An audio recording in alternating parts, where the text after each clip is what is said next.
आज गोटे सुंदर कथाटी शुणा आपण मान हृदय को छुईम ये सुंदर कथाटी गोटे शबर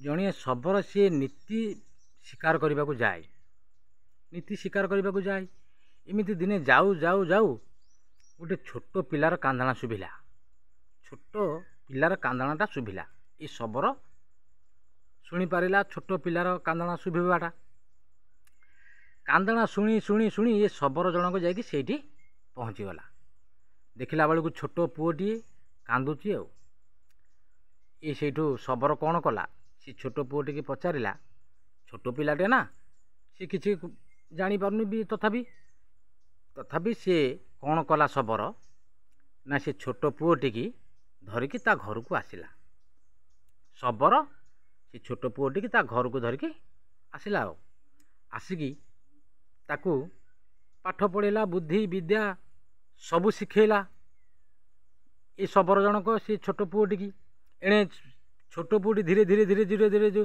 धीरे धीरे युवक अवस्था को आसुची ना तेणु ये युवक को ये शबर जनक पाठ पढ़ेला विद्या बुद्धि शिखेला युद्ध शिखेला सबू ही शिखेला परे ये युवक जनक बहुत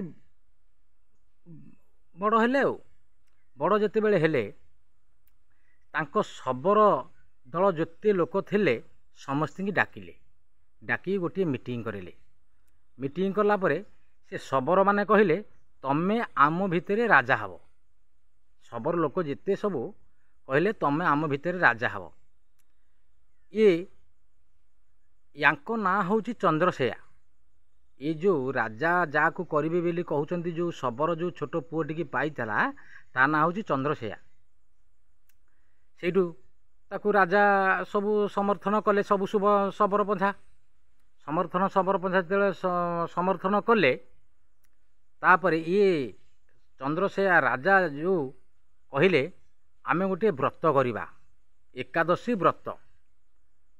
व्रत पालन करिबा आमे सेठू एमाने सब हाँ हाँ कले सबू शबर लोक जेते समस्ते हाँ कले हाँ एकादशी व्रत आमे करिबा जदि व्रत करिबा आमर जो आर राज्य जो राजा अछंती से राजा को टिके आमे डकैकी आनिमा सबू शबर पंथा कहले ये चंद्रसेया राजा को कहले तांकू आमे आम राज्य को डाकैकी आनिमा आम नुआ राजा टिके कौन तांकटू शिखिबे आउ जहाँ जमी करके से जीवे ये चंद्रसेया राजा कहले हाँ ठीक है जीवा डाकवा को भितरू दिजन शबर बाहर जीवाकू राजा को डाकवा गले जाकि राजा दरबार में जाकि पहुँची गले राजा दरबार में पहुँचला परे राजा कहले कुआड़े तुम आसिल कौन काम अच्छी ना आज्ञा जुहार होचु आमर जड़े नुआ राजा होती आपण टिके गले किसी शिक्षा शिखी करेंगे आ नुआ राजा को टिके जहाँ किसी बतेले आम नुआ राजा जहाँ किसी ये करेंगे कहले हाँ ठीक अच्छे ये राजांकर मंत्री राजा किसी काम करंदेनी मंत्री राजांकर काम जेते काम होई थाई किंतु ये मंत्री राजांकर मंत्री सबू काम करती जुआड़े जीवाकू पड़िले जाती जोटी जहाँ काम कले काम पड़िले करती जहाँ को कौन सबू तो जाबतीय काम सब राजांकर ये मंत्री करती ये राजा सेठू मंत्री कहले तमे जो नुआ राजा शबर राजा होती तमे सेठी जीव आ सेठी किसी बतियाबती करके आसब ये मंत्री कहला तुम भितर शबर राजा किए जड़े होती ना हाँ ठीक अच्छे तुम जब आसीच ताले जीवा आउ कौन जोड़े खाई दियो खाई सारा पर जीवा ये शबर दिजन कहले आज्ञा आमर आज एकादशी व्रत आम किसी खाइबनु ये मंत्री जनक कहते ओहो तुम आमिष ना तो तेणुक से तुम खाइबा ना मना करुच ये हाथ जोड़ी देले दिजन आग शबर कहले आज्ञा आम राजा कहते आम एकादशी व्रत पालिबू व्रत करूँ आम कि खाइबनु तेणु आम आपण आसतु सांग होइकी जिबा हारी ये मंत्री कौन कले ये शबर दिजन सांगरे सेठू बाहरले आसिकी शबर राज्य में पहुँची गले शबर राज्य में पहुँचले ये मंत्री कहले तुम शबर राजा को डका तुम शबर राजा को डाक मो पाखक शबर राजा सेठू नुआकी राजा है ना जहाँ टे भय रोचे तेणु आस ଆସିକି ପହଞ୍ଚିଲେ, କହିଲେ ଜୁହାର ହେଉଛି ମଣିମା କହିକି ନମସ୍କାର ହେଲେ କାହାକୁ ନା ମନ୍ତ୍ରୀ ମହାଶୟଙ୍କୁ ନମସ୍କାର ହେଲେ। ଏ ମନ୍ତ୍ରୀ ଜଣକ ଏ ଚନ୍ଦ୍ରଶେୟାଙ୍କୁ ମୁଣ୍ଡଠୁ ପାଦ ପର୍ଯ୍ୟନ୍ତ କଣେଇ ତଣେଇକି ଅଣେଇ ତଣେଇକି ସବୁ ଦେଖୁଥାନ୍ତି। ଦେଖିଲା ପରେ କହିଲେ ଆରେ ଇଏ ତ ୟା ଦେହରେ ରାଜାର ଉଦ୍ଭବ ହେଉଛି, ଏମାନେ ତ ଇଏ ରାଜା ତ ହେବ, ଇଏ ତ ପ୍ରକୃତର ରାଜା କହିକି ସେଇଠୁ ମନ୍ତ୍ରୀ କହିଲେ ହଉ ଠିକ୍ ଅଛି, ମୁଁ ଏଥର ମୋ କାମରେ ମୁଁ ଯାଉଛି, ଆଉ ତମେ ରାଜା ତ ତମର ଇଏ ଶବର ରାଜା ବହୁତ ସୁନ୍ଦର ଯୁବକ, ଭଲ ରାଜା, ଭଲ ବୁଦ୍ଧି ହେବ, ବହୁତ ଭଲ ରହି, ଆଉ ତମ ଦେଶ ତମ ଶବର ରାଜ୍ୟ ଭଲ ଇଏ ରାଜା ମଧ୍ୟ ପାଳିବ, ଆଉ ସବୁ ତ ଠିକ୍ ହେଲା, ମୁଁ ଏଥର ମୋ ରାଜାଙ୍କ ପାଖକୁ ଚାଲିଲି। ଏ ଶବର ପଞ୍ଝା କହିଲେ ଆଜ୍ଞା ଆମକୁ ଟିକେ କିଛି, ଆମ ନୂଆ ରାଜା ହେଇଛନ୍ତି ନା, ଟିକେ କିଛି ବତିଆ କରିକି 8-10 ଦିନ ରୁହନ୍ତୁ, ଆଉ ରହିଲା ପରେ କିଛି ଟିକେ ବତେଇଲା ଆମ ରାଜା ଟିକେ କିଛି ଜାଣିମେ। ଇଏ ମନ୍ତ୍ରୀ ମହାଶୟ କହିଲେ ମୁଁ ଯଦି ରହିବି ଗୋଟିଏ ଚିଠି ଲେଖିବି, କିନ୍ତୁ ମନ୍ତ୍ରୀଙ୍କର ମନେ ମନେ ମାନେ କୂଟନୀତି ଆସିଲାଣି, ଏ ଚନ୍ଦ୍ରଶେୟା ରାଜାଙ୍କୁ ଯେଉଁ ଶବର ରାଜାଙ୍କୁ ମାରିବାକୁ ତା ମନ୍ତ୍ରୀଙ୍କର ବହୁତ ମନ ବଳିଲାଣି, କେମିତି ମାରିବି, କେଉଁ କଳସୂତ୍ର କରିକି ୟାକୁ କେମିତି ମାରିଲେ ଏ ରାଜା ମୋ ପୁଅ ରାଜା ହେଲେ ସେ ରାଜାଙ୍କର ଝିଅକୁ ବାହା ହେବ, ତାଙ୍କ ମନ ୟାକୁ କେମିତି ଏ ଶବର ରାଜାକୁ ମାରିବା ପାଇଁ ଏ ମନ୍ତ୍ରୀଙ୍କର। କହିଲେ ହଉ ଯଦି ମୁଁ ରହିବି 8-10 ଦିନ ତାହେଲେ ଗୋଟେ ଚିଠି ଲେଖିଲେ ମୋ ପୁଅକୁ ନେଇକି ଦେଇଦେବ। ଏ ଶବର ପଞ୍ଝା କହିଲେ ହଁ, ଏ ଶବର ରାଜା ମଧ୍ୟ କହିଲେ ହଉ ଆପଣ ଲେଖନ୍ତୁ, ଆମେ ଚିଠିଟି ନେଇକି ଆପଣଙ୍କ ପୁଅକୁ ଦେଇକି ଆସିବୁ। ଆଉ ସେଇଠୁ ଇଏ ଚିଠିରେ ଲେଖିଲେ, ଇଏ ମନ୍ତ୍ରୀଙ୍କ ପୁଅ ନାଁ ହେଉଛି ମଦନ। ଚିଠିରେ ଲେଖିଲେ ମଦନ ଜାଣିମୁ, ମୁଁ ଯେଉଁ ଯୁବକକୁ ତୋ ପାଖକୁ ଛାଡ଼ୁଛି ସେ ଯୁବକ ବହୁତ ଭଲ, ବହୁତ ସୁନ୍ଦର, ଖାଇବା ପିଇବା ସବୁ ଠିକରେ ଦେବୁ, ଆଉ ଲାଷ୍ଟକୁ ବିଷ ଦେଇକି ମାରିଦେବୁ। ମାନେ ଇଏ ମନ୍ତ୍ରୀ ଲେଖିଲେ ଚିଠିକି ଲେଖିକି ପୁଣି ପଚାରିଲେ ତମ ଭିତରୁ କିଏ ଯିବ, ସମସ୍ତେ କହିଲେ ସିଏ କହିଲା ମୁଁ ଯିବି, ଇଏ କହିଲା ମୁଁ ଯିବୁ। ଏ ରାଜା ଶବର ରାଜା କହିଲେ ନାଇଁ ମୁଁ ନିଜେ ଯିବି, ମୁଁ ଏ ଚିଠି ନିଜେ ନେଇକି ତମ ପୁଅକୁ ଦେଇ ଆସିବି। ମନ୍ତ୍ରୀ ଜଣକ କହିଲେ ଦେଖ ରାଜା, ଶବର ରାଜା କହିଲେ ଦେଖ ରାଜା ତମେ ଯିବ ରାସ୍ତାରେ, କିନ୍ତୁ ମୋ ଚିଠି ଖୋଲାଖୋଲି କରିବନି ନା, ଆଜ୍ଞା ସେଥିରେ ଯୌଭରା ଦେଇ ଦିଅନ୍ତୁ, ମୁଁ ଟୋଟାଲ ଖୋଲିବିନି ମୁଁ। ସେଇଠୁ ମନ୍ତ୍ରୀ କ'ଣ କଲେ, ଯୌଭରା ଦେଇ ତାକୁ ପୁରା ସିଲ୍ କରିଦେଲେ, ଏ ଶବର ରାଜା ହାତକୁ ବଢ଼େଇ ଦେଲେ। ଶବର ରାଜା ସେଇଠୁ ଘୋଡ଼ା ଉପରେ ବସି ଚାଲିଲେ। ଯାଉ ଗୋଟେ ରାସ୍ତା କଡ଼ରେ ଗୋଟେ ବଡ଼ ବରଗଛ ଥିଲା, ସେଇଠିକି ଘୋଡ଼ାକୁ ଛିଡ଼ା କରିଦେଲେ, ଚିଠିଟି ଥୋଇଲେ, କିଛି ସମୟ ବସୁ ନିଦ ଲାଗିଗଲା ଏ ଶବର ରାଜାଙ୍କୁ ସେଇଠି। ଏଣେ ମନ୍ତ୍ରୀଙ୍କ ଝିଅ ସେଇ ରାଜ୍ୟ ସବୁ ବୁଲୁଛନ୍ତି, ବୁଲୁ ସେଇ ରାସ୍ତାରେ ଗଲାବେଳେ ଦେଖିଲେ ଘୋଡ଼ାଟି ଛିଡ଼ା କଲେ, କହିଲା ଆରେ କେତେ ସୁନ୍ଦର ଯୁବକ, ଏ ତ ରାଜପୁତ୍ର ଭଳିଆ ଦେଖାଯାଉଛନ୍ତି, ଘୋଡ଼ାଟେ ବନ୍ଧା ହେଇଛି, ପୁଣି ଛିଡ଼ା ହେଇକି ସବୁ ଦେଖୁଥାନ୍ତି। ଆଉ କହିଲା ଆରେ ଚିଠିଟେ କ'ଣ ତାଙ୍କ ମୁଣ୍ଡଟି ଠିଆ ହେଇଛି। ସେଇଠୁ ଚିଠିଟି କଲେ ଦେଖିବା, ଧୀରେ ଧୀରେ ଆଣିକି ଚିଠିଟି ଖୋଲିକି ଦେଖିଲା ବେଳକୁ କହିଲା ଆରେ ମୋରି ବାପାଙ୍କର ଅକ୍ଷର ତ ଇଏ, ମୋ ବାପାଙ୍କର ଇଏ ତ ପୁରା ଅକ୍ଷର ଇଏ। ହଉ ଚିଠିଟିରେ କ'ଣ ଲେଖା ହେଇଛି ଟିକେ ଦେଖିବା, ଭିତରେ କ'ଣ ଲେଖା ହେଇଛି ମଦନ ଜାଣିମୁ, ମୁଁ ଯାହାକୁ ତୋ ପାଖକୁ ପଠଉଛି ଚିଠିଟି ଦେଇକି ତାକୁ ଖାଇବା ପିଇବା ଭଲ ଦେବୁ, ସମ୍ମାନ ଦେବୁ, ବହୁତ ସୁନ୍ଦର ଯୁବକ, କିଛି ଅସୁବିଧା କରିବୁନୁ, ଆଉ ଲାଷ୍ଟରେ ଖାଇବାରେ ବିଷ ଦେଇକି ତାକୁ ମାରିଦେବୁ। ଇଏ ସେଇଠୁ କହିଲା ଆରେ ମୋ ବାପାଙ୍କର କ'ଣ ଏତେ ଅସୁବିଧା ହେଲା, ଏତେ ସୁନ୍ଦର ଯୁବକ, ଆକୁ କାହିଁକି ଏତେ ମୋ ଭାଇ ପାଖକୁ ଚିଠି ଲେଖିଛନ୍ତି ବିଷ ଦେଇକି ମାରିଦେବାକୁ। ଇଏ ମନ୍ତ୍ରୀଙ୍କର ଝିଅ ନାଁ ହେଉଛି ସେୟା।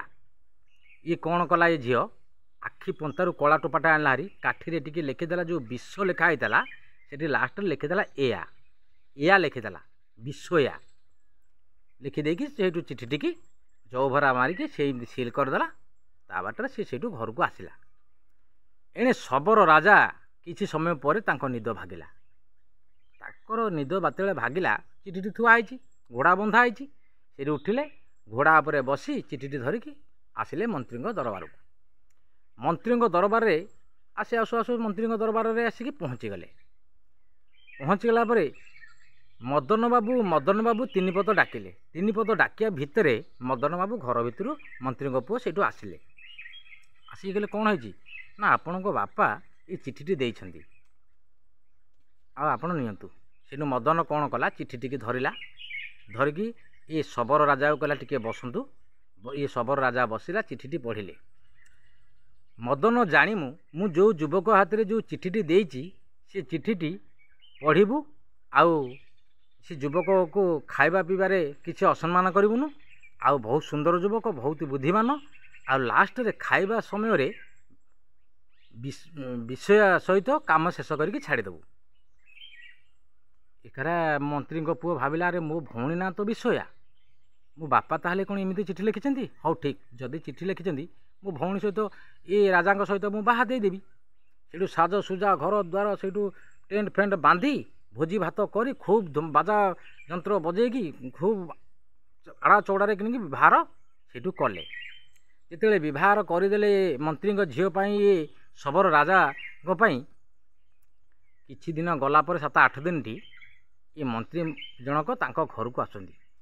ଯେତେବେଳେ କିଛି ରାସ୍ତା ପାଖାପାଖି, ଘର ପାଖାପାଖି ଦେଖିଲେ କ'ଣ ଟେଣ୍ଟ ବନ୍ଧା ହେଇଛି, କ'ଣ କେତେ ସଜାସଜା ହେଇଛି, କ'ଣ ଘଟଣା, କ'ଣ କାହାର ବାହାଘର ଫାର ହେଉଥିଲା କି? ଯେତେବେଳେ ଘର ଭିତରେ ପଶିଲା ଏ ମନ୍ତ୍ରୀ ଜଣକ, ଦେଖିଲା ବହୁତ ସଜସଜା ହେଇଛି ଘର ଦ୍ୱାର। ତା ମନ୍ତ୍ରୀଙ୍କ ପୁଅକୁ ପଚାରିଲାରେ, ମଦନ କାହିଁକି ଘର ଦ୍ୱାର ସଜବାଜ ହୋଇଛି? ମଦନ କହୁଛି, ବାପା ତମେ ପରା ଚିଠି ଦେଇଥିଲ ଏ ରାଜାଙ୍କ, ଶବର ରାଜାଙ୍କ ସହିତ ମୋ ଭଉଣୀକି ବାହା ଦେବା ପାଇଁକା। କହିଲା, ଆରେ ମୁଁ କାହିଁ ଚିଠି ଲେଖିବି, ଦେଖି ଚିଠି ଆଣିଲୁ। ଚିଠି ପଢ଼ିଲେ, ଚିଠି ପଢ଼ିଲା ପରେ ଆରେ ମୋର ତାହେଲେ କେଉଁଠି ଟିକେ ଭୁଲ ହେଇଗଲା, ମନେ ମନେ ଭାବିଲେ ମନ୍ତ୍ରୀ ଜଣକ, ମନେ ମନେ ଭାବିଲେ ମୋର ତାହେଲେ କେଉଁଠି ଗୋଟେ ଭୁଲ ରହିଗଲା। ହଉ, ଜୁଆଇଁ ପୁଅକୁ ଝିଅକୁ ଡାକିଲେ। ଜୁଆଇଁ ପୁଅର ଝିଅର ସେଇଠୁ ଯାଇକି ମନ୍ତ୍ରୀଙ୍କୁ ପାଦ ଧରି ମୁଣ୍ଡିଆ ମାଇଲେ। ଇଆଡ଼େ କଡ଼କ ହସ୍ତରେ ମନେ ମନେ ଖାଲି ମନ୍ତ୍ରୀ ଜଣକ କେମିତି ମାରିବି ଇଏ ଶବର ରାଜାକୁ କେମିତି ମାରିବି, କଡ଼କ ମାନେ କଟର ମାନେ ହେଉଛି ମନ୍ତ୍ରୀ ଜଣକ, ମାନେ ତାକୁ ମାରିବି କେମିତି। ଝିଅର ଜୁଆଇଁର ଯେତେବେଳେ ମାନେ ମୁଣ୍ଡିଆ ମାଇଲେ, ଝିଅକୁ କହିଲେ, ହଉ ଝିଅ ଅଇଶ ଗୁଲିଣ ହେଇଥା, ଅଇଶ ଲୁକୁଣି ହେଇଥା, ହାତ କାଚ ବଜର ହେଇଥାଉ, ସୁଖରେ ତ ଟାଇମ୍ ଯାଉ। ମାନେ ଇଆଡ଼େ ଉପର ମନରେ ପାଟିରେ ମାନେ ଉପରେ ଏମିତିଆ, ଭିତରେ କଡ଼ରସ ମାରିବା ପାଇଁ ରାଜାଙ୍କୁ କହିଲେ, ଶବର ରାଜାଙ୍କୁ କହିଲେ, ତମେ କ'ଣ ଜାଣିନ ଆମର ପରମ୍ପରା ଆଗରୁ ଅଛି, ଚଣ୍ଡୀ ମନ୍ଦିରରେ ପୂଜା କରିକି ଆଇଲେ ତମେ ଆମ ଜୁଆଇଁ ହେବ। ଏ ଶବର ରାଜା ଚନ୍ଦ୍ରଶେୟା କହିଲେ, ହଉ ଠିକ୍ ଅଛି, ମୁଁ ପୂଜା କରିକି ଆସିବି। ଆଉ କ'ଣ, ପୂଜା ଥାଳି ଧରିଛନ୍ତି, ଯିବାକୁ ଉଦ୍ୟତ। ଏଇ ଯେଉଁ ପୁରୁଣା ରାଜା ଥିଲେ, ଏ ମନ୍ତ୍ରୀଙ୍କର ରାଜା ଯେଉଁ, ସେ ରାଜାଙ୍କୁ ଜଣିଏ ପଣ୍ଡିତ କହିଲେ, ଦେଖ ରାଜନ, ଆଜି ରାତିକ ଭିତରେ ତମ ଝିଅ ସହିତ ଯଦି ବାହା ନ ଦେବ, ତାହେଲେ ତମେ ଜୀବନ ସାରା ତମ ଝିଅ ସହିତ ବାହା କରିପାରିବ ନାହିଁ। ରାଜା କହିଲେ, କେମିତି କ'ଣ କରିବି, ଏ ରାତିକ ଭିତରେ କେଉଁଠୁ ଠିକ୍ କରିବି, କେମିତି କ'ଣ ହେବ, ମୁଁ ଝିଅ ସହିତ ବାହା କରିବି। ଏ ପଣ୍ଡିତ ଜଣକ କହିଲେ, ମନ୍ତ୍ରୀ ଦୁଆରେ ଜଣେ ଯୁବକ ଅଛି, ତମେ ତା ସହିତ ତମ ଝିଅକୁ ବାହା ଦେବ। ଏ ରାଜା କ'ଣ କଲେ, ଦୂତମାନଙ୍କୁ ପଠାଇଦେଲେ ମନ୍ତ୍ରୀଙ୍କ ଘରଠିକି। ଏଣେ ଇଏ ଯେଉଁ ଶବର ରାଜା ବାହାରିଛି ଭୋଗ ଥାଳି ଧରିକି ଚଣ୍ଡୀ ମନ୍ଦିରକୁ ଯିବା ପାଇଁକା, ପୂଜା କରିକି ଆସିବା ପାଇଁ। ଥାଳି ଧରିକି ଛିଡ଼ା ହେଇଛି, ଦୂତମାନେ ପହଞ୍ଚିଗଲେ ଆସିକି। ଦୂତମାନେ କହିଲେ, ରାଜା ଖବର ଦେଇଛନ୍ତି ତମେ ଚାଲ ରାଜାଙ୍କ ପାଖକୁ। ନା, ମୁଁ ତ ପୂଜା କରିବାକୁ ବାହାରିଛି ଚଣ୍ଡୀ ମନ୍ଦିର, ମୁଁ କେମିତି ଯିବି? ଏଣେ ମନ୍ତ୍ରୀଙ୍କ ପୁଅ ମଦନ କହୁଛି, ଆଗ ଯାହା କରିବ ରାଜା କାମ, ରାଜା ଯେଉଁ ଖବର ଦେଇଛନ୍ତି ରାଜାଙ୍କ କାମ ଆମେ ନିହାତି କରିବାକୁ ପଡ଼ିବ। ତମେ ମୋତେ ଭୋଗ ଥାଳି ଦେଇଦିଅ, ମୁଁ ଭୋଗ ନେଇକି ଚଣ୍ଡୀ ମନ୍ଦିରରେ ଥିବି, ତମେ ରାଜାଙ୍କ ପାଖରୁ କାମ ସାରି ଆସିଲେ ପୂଜା କରିକି ଆସିବ। ଆଉ ମଦନ କହୁଛି ଏ ଶବର ରାଜାକୁ। ଶବର ରାଜା କହିଲା, ହଉ ଠିକ୍ ଅଛି, ମୁଁ ଯାଉଛି।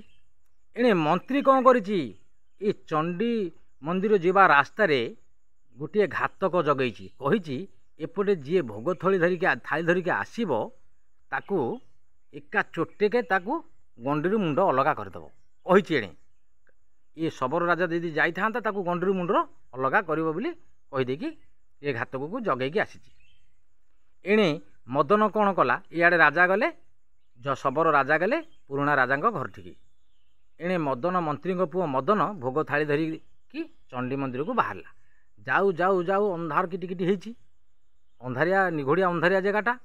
ଇଏ ଘାତକ ତ ଜଗିକି ଅଛି, ଯିଏ ଆସିବ ଭୋଗ ଥାଳି ଧରିକି ତାକୁ ହାଣିମି। ଇଏ ମଦନ ଯେଉଁ ସମୟରେ ପହଞ୍ଚି ଯାଇଛି, ସେଇ ସମୟରେ ଏ ଘାତକ କ'ଣ କଲା, ମଦନ ବେକକୁ ପାହାରେ ଚୋଟେ ପକାଇଦେଲା। ମଦନ ଗଣ୍ଡିରୁ ମୁଣ୍ଡ ଅଲଗା ହେଇଗଲା। ସେଠି ମଦନ ମରିକି ପଡ଼ିଲା। एणे राजा जो शबर राजा पुराणा राजा पाखु जाइछन्ती सेठी राजा कहिले तमे मो झुओ सहित तमर बाहाघर हब